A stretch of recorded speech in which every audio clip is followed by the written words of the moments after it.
नमस्कार, मी doctor Bharati Badwai, Vedsparsh Ayurveda cardiac hospital आणि रिसर्च सेंटरची संचालिका। आज नॅशनल सायन्स डे म्हणजे राष्ट्रीय विज्ञान दिवस आहे। राष्ट्रीय विज्ञान दिवसाच्या सगळ्यांना खूप खूप शुभेच्छा। आज 28 फेब्रुवारी आणि या दिवशी हा विज्ञान दिवस साजरा केला जातो। अनेक शाळा, कॉलेजेस, महाविद्यालये या ठिकाणी वेगवेगळे काय म्हणतात एक्सपेरिमेंट्स घेतले जातात। त्यानिमित्ताने विज्ञान प्रदर्शनी भरवली जाते की जेणेकरून लोकांमध्ये विज्ञानाबद्दल जनजागृती निर्माण व्हावी। आता 28 फेब्रुवारीला हा दिवस का साजरा केला जातो तर भारतीय शास्त्रज्ञ चंद्रशेखर व्यंकय्या रामन यांच्या सन्मानार्थ हा दिवस साजरा केला जातो।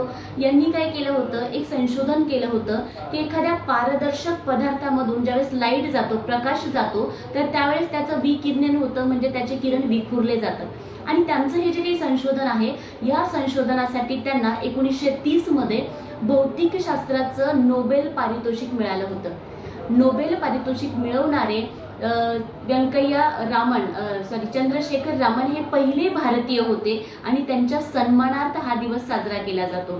तर तुम्हाला पुन्हा एकदा या आणि त्यांनी जे काही संशोधन केलं होतं त्याला रामन इफेक्ट म्हटलं जातं, रामन परिणाम असं म्हटलं जातं। तर पुन्हा एकदा आपल्या सगळ्यांना विज्ञान दिवसाच्या खूप खूप शुभेच्छा।